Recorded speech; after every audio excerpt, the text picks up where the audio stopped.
አቤል እንደፎከረም አልቀረ ሳሚን ሄዶ ዘርሮታል ከጓደኛው ጋር። በእርግጥም አቤል ይህንን ነገር ሊያደርግበት የቻለው ዋነኛ ምክንያት ለምን ጓደኛን ይደበድበዋል በሚል ሰበብ እንጂ ሌላ ነገር አስብ አይደለም። ግን ደግሞ ያላቅም መንጠራራት ነው የሆነበት። በእርግጠኝነት አቤል ብቻውን ሄዶ ቢሆን ኖሮ አይተርፍም። ምክንያቱም ሳሚ ጎበዝና ጀግና እንደሆነ የታወቀ ነው። ግን ደግሞ ከጓደኛው ጋር ከኤፍሬም ጋር ተያይዘው ሄደው ያፈሪ ያ ህፃን ለካ እናንተን የላከብኝ እሱ ነው በማለት ሲያዋርደውም ነበር። ግን አቤል እዚህ ጋር የተናገረው ነገር ምንድን ነው? አንተ ነው ወይ ጓደኛ እንደዚህ የደበደብከው? ስለዚህ እኔ አልለቅም በማለት ነበር ሲናገረው የነበረ እና ደግሞ ለምን እንደዚህ ይሆናል? ለምንስ እንደዛ አደረግ እያለ በጣም ሲጠይቀውና ሲያስጨንቀው ነበረ። ሌላው ደግሞ አሁን አቤል እንደዛ በማድረጉ ዳግምን ፈሪ እንዲባል አስደርጎታል። እንደገና ደግሞ አንተ ፈሪ ፊት ለፊት መጣህ መጋፈጥ ሲያቅተህ ጓደኞች እና የሰፈር ኮታራዎችን ሰብስበህ መጣህ እና እኔ ጋር ተጋፈጥከኝ ሊሆንም ይችላል። እንግዲህ አቤል ይህንን ነገር አላሰበውም። ያሰበው ምንድን ነው? ጓደኛውን ስለደበደበ ብቻ መበቀል ይፈልጋል። ከተበቀለውም በኋላ ብዙ ነገሮችን ማድረግ ይፈልጋል ማለት ነው።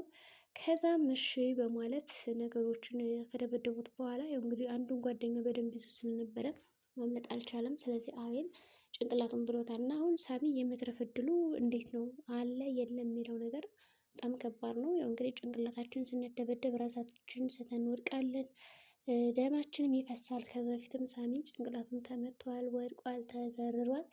ይህ ነገር ከባድ ነው። በአሁኑስ ማን ሊያተርፈው ይችላል? የሰፈር ሰዎች መጥተው ወደ ሕክምና ይወስዱታል ወይስ ደግሞ እዛ ጋር እንደተዘረረ ይቀራል?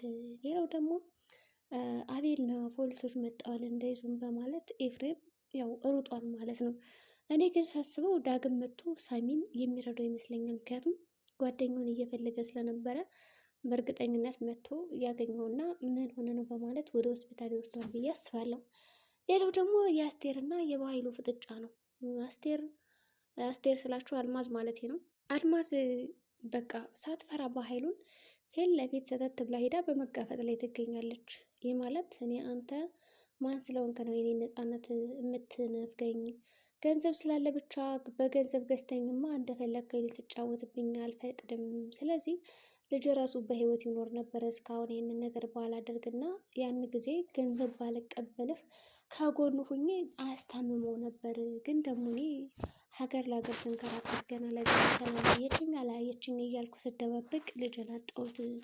በአሁኑ ግን ልጅን አጥቼ በሰላም መኖር እፈልጋለሁ። በቃ እኔ በቀኝ የድብብቆሽ ኑሮ ከዘመድ ከወገን ተሸሽጌ መኖርን አልፈልገውም። ናፍቆኛል ሰው ነፃነቴን እፈልገዋለሁ የሚል ሀሳብ ነው ያመጣችለት። ታዲያ በኃይሉ ይህን ነፃነቷ እንዲመለስላት አልፈለገም። ምክንያቱም ሰላም አየቻት እንደፈለገች ተንቀሳቀሰች ማለት የበኃይሉ ሀሳቦች እንዳለ ገደል ይገባሉ ማለት ነው። በዚህም በኃይሉ አንቺ እኮ ከሞትሽ ቆይተሻል፣ ስለዚህ አሁን እኔ እገልሻለሁ በቃ የመጨረሻና የሆነ ትሞቻለሽ ብሎ ሽጉጡን ድቅን ያደርግባታል።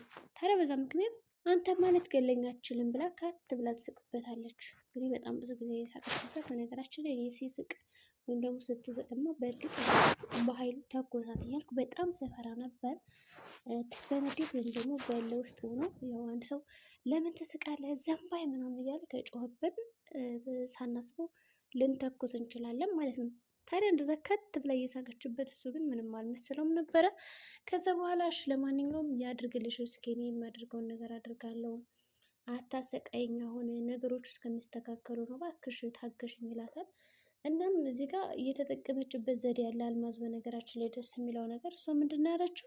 እኔ አሁን እዚህ ክፍል ውስጥ በሁለት ሰዓት ውስጥ ካልወጣው ለሰላም እውነቱን የሚነግራት ሰው አለ በራፏ ላይ አቁም ያለው ነው ያለችው። በእርግጥ አልማዝ ይህን ነገር የተናገረችው የእውነት ሰው ጠብቃ ወይም ደግሞ ሰው አስቁማ ሳይሆን አንደኛ ማምለጫ አለኝ፣ ሁለተኛ ደግሞ ራሷን ሰተት ብላ የመጣችው ከዛ ቢሮ እና እዛ ቢሮ ስትመጣ በኃይሉ በቀላሉ እንደማይተዋትና ዝም እንደማይላትም አውቃለች። በዛ ምክንያት ራሷን ዝግጁ አድርጋ ነው የመጣችው። የሚደነቅ ነገር ነው።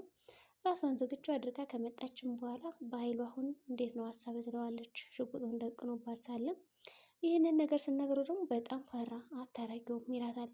እንደውም ከፈለግ ከአሁን ራሱ ደውዬ ለሰላም እኔ አልማዝ ነኝ ልላት እችላለሁ ትለዋለች። እውነትም ለአልማዝ ቀጥ ብላ ደወለች። በሌላ በኩል ደግሞ አሁን ያው ወይዘሮ ሰላም እንዲሁም ሀረግ ተደስተዋል። ቀለበት በማድረጓ ብሌን ማለት ነው። ሰላም እያሏት ነበረ።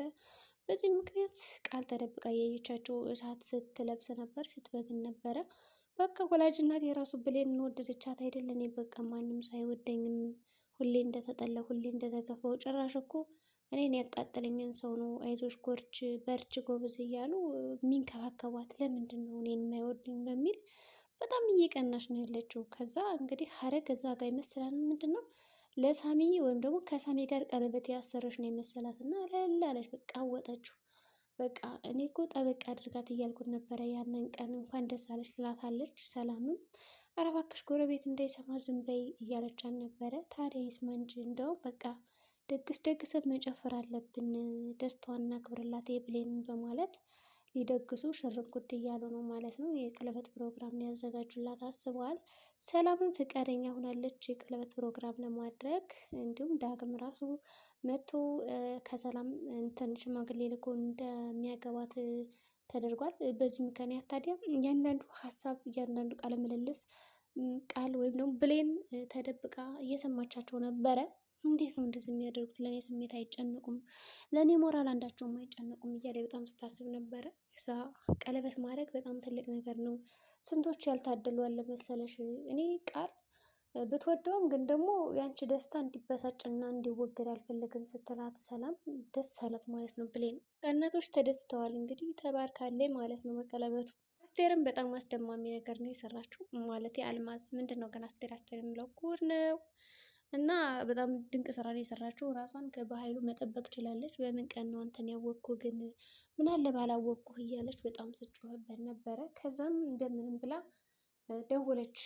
ሄሎ ስትል ሰላም እውነትም ከበኃይሉ ፊት ለፊት በቃ ሲጣላ ምን ልበል ልተኩሳት ስልኩን ልዝጋባት ወይስ ምንድን ነው እያለ በጣም መርበትበት ጀመረ።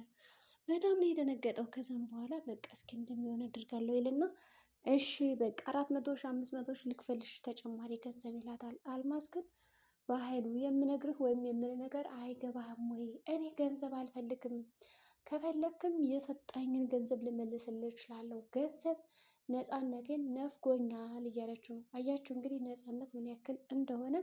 ምንም ያክል ገንዘብ ቢኖራችሁ ነፃነት ከሌለ ሰላም ከሌለ ገንዘቡ ምንም አይጠቅምም ማለት ነው። ስለዚህ ይህንን ነገር አሳስበዋለች። እኔ አሁን 1 ወር ብቻ ነው የምሰጠው፣ ለ1 ወር ድረስ እንደምንም ብዬ ተደብቄ ልኖር እችላለሁ። ከዛ በኋላ ግን እኔ የሚመጣውን ኃላፊነት አልወስድም፣ ስለዚህ አስብበት ብለዋለች። እና አሁን በኃይሉ በ1 ወር ውስጥ ይህን ነገር ይጨርሳል፣ ሰላም ያወጣታል፣ እውነቱ ይነግራታል ወይስ ደግሞ አልማዝ ምን ልታላት ትችላለች? እና የመጨረሻ አንድ እድል ሰጥተዋለች። አልማዝ በአሁኑ ያመረረችም ይመስላል። በእርግጥም ብትናገር እውነቱን ለሰላም በነፃነት መኖር ትችል ነበረ።